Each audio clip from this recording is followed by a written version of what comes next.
Box ഓഫീസിലെ രണ്ടാം ദിവസത്തിലേക്ക് എത്തപ്പെട്ട ഒരു വടക്കൻ വീരഗാഥ എന്ന ചിത്രത്തിൻ്റെ ആദ്യ ദിന കളക്ഷനും മറ്റനേകം അപ്ഡേറ്റുകളാണ് ഈ ഒരു വീഡിയോയിൽ ഉൾപ്പെടുത്തിയിരിക്കുന്നത്. അതിലേക്ക് വരാൻ അതിൻ്റെ മുന്നേ മൂവി പ്ലസ് മീഡിയ എന്ന് പറയുന്നത് നമ്മുടെ ചാനൽ ആദ്യമായിട്ട് കാണുന്നവരാണെങ്കിൽ സബ്സ്ക്രൈബ് ചെയ്യുക. പുതിയ കാലഘട്ടത്തിലെ പല കുട്ടികളും ഒരു വടക്കൻ വീരഗാഥ എന്ന് പറയുന്ന ചിത്രം കണ്ടിട്ടില്ല എന്നുള്ളത് ഇന്നലത്തെ പബ്ലിക് റെസ്പോൺസിൽ നിന്നും വ്യക്തമായിരിക്കുന്നു. പല കുട്ടികളും ഈ ഒരു ചിത്രത്തിലെ ആഘോഷിക്കപ്പെടുന്ന പല സീനുകൾ അല്ലെങ്കിൽ പല ഡയലോഗുകൾ മാത്രമേ സോഷ്യൽ മീഡിയയിൽ കണ്ടിട്ടുള്ളൂ. ഈ ഒരു സിനിമ പൂർണ്ണമായും കണ്ടിട്ടുള്ളത് ഇന്നലെ റിലീസ് ചെയ്തപ്പോൾ ആണെന്ന് പല കുട്ടികളും അഭിപ്രായപ്പെട്ടു. ഇത്രയും പ്രതീക്ഷിച്ചില്ല, ഞെട്ടിച്ചു കളഞ്ഞു, വേറെ ലെവൽ, അമ്മാതിരി ഐറ്റം എന്നൊക്കെയാണ് ഈ ഒരു സിനിമയെക്കുറിച്ച് കൂടുതൽ അറിയാത്തവർ ഈ ഒരു സിനിമയെക്കുറിച്ച് വാചാലമായി ഇന്നലെ സംസാരിച്ചിരിക്കുന്നത്. സിനിമയുടെ പ്രമോഷന്റെ ഭാഗമായിട്ട് അല്ലെങ്കിൽ പരസ്യവാചകമായിട്ട് ക്യാപ്ഷനായിട്ട് ഉപയോഗിച്ചിട്ടുണ്ടായിരുന്നു ഇത് മലയാളത്തിന്റെ ബാഹുബലി എന്ന്. എന്നാൽ സിനിമ കണ്ടിറങ്ങുന്ന പ്രേക്ഷകർ അഭിപ്രായപ്പെടുന്നത് ഇത് മലയാളത്തിന്റെ മാത്രം വീരഗാഥ എന്ന്.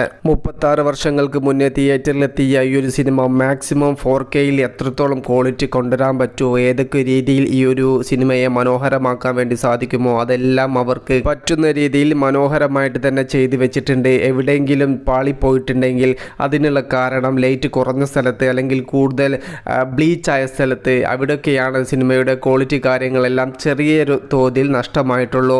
നല്ല ലൈറ്റപ്പ് കാര്യങ്ങളെല്ലാം ഉള്ള സ്ഥലത്ത് മികച്ച രീതിയിൽ തന്നെയാണ് വടക്കൻ വീരഗാഥയുടെ 4K ക്വാളിറ്റി നാം തിയേറ്ററിൽ കണ്ട സമയത്ത് നമുക്ക് ഫീൽ ചെയ്തിട്ടുള്ളത്. ഇനി സിനിമയുടെ ഇന്നലത്തെ ബുക്കിങ്ങിലേക്കും അതോടൊപ്പം തന്നെ ആദ്യ ദിനത്തെ കേരള കളക്ഷനിലേക്കും വരുന്ന സമയത്ത് 90ഓളം സ്ക്രീനിൽ തിയേറ്ററിലെത്തിയ ഈ ഒരു സിനിമക്ക് കൂടുതൽ ഷോയോ കാര്യങ്ങളൊന്നും എല്ലാ തിയേറ്ററുകാരും ഇന്നലെ ഉൾപ്പെടുത്തിയിരുന്നില്ല. എന്നാൽ ഇന്ന് അതിനേക്കാൾ കൂടുതലുള്ള ഷോയും കാര്യങ്ങളെല്ലാം പലയിടത്തും കാണാൻ സാധിച്ചു. ഇന്നലെ ഈ ഒരു സിനിമയുടെ കളക്ഷൻ കാര്യങ്ങളൊന്നും ട്രാക്കേഴ്സ് ആരും തന്നെ പുറത്തുവിട്ടിട്ടില്ല. എന്നിരുന്നാലും പ്രധാനപ്പെട്ട ഏരിയയിലും വൻ ടൗണുകളിലെല്ലാം നല്ല രീതിയിലുള്ള ബുക്കിംഗ് നൈറ്റ് ഷോകൾക്കും ഈവനിങ് ഷോകൾക്കും ഇന്നലെ കാണാൻ സാധിച്ചു. അതുകൊണ്ട് തന്നെ ഈ ഒരു സിനിമ ആദ്യ ദിനം കേരളത്തിൽ നിന്നും മാത്രം 15 ലക്ഷത്തിൻ്റെയും 20 ലക്ഷത്തിൻ്റെയും ഇടയിലുള്ള ഒരു കളക്ഷൻ നേടിയിട്ടുണ്ടാവുമെന്നാണ് നാം പ്രതീക്ഷിക്കുന്നത്. അതോടൊപ്പം തന്നെ സിനിമയുടെ ടോട്ടൽ വേൾഡ് വൈഡ് കളക്ഷൻ 25 ലക്ഷത്തിൻ്റെയും 30 ലക്ഷത്തിൻ്റെയും ഇടയിൽ വന്നിട്ടുണ്ടാവും. ഇതിൽ നേരിയ ഇടിവോ അല്ലെങ്കിൽ നേരിയ കൂടുതലോ ഉണ്ടായേക്കാം. കാരണം ട്രാക്കേഴ്സ് ആരും ഇതിൻ്റെ ഒരു കളക്ഷൻ റിപ്പോർട്ടുകൾ പുറത്തുവിട്ടിട്ടില്ല. ട്രെൻഡിൻ്റെ അടിസ്ഥാനത്തിൽ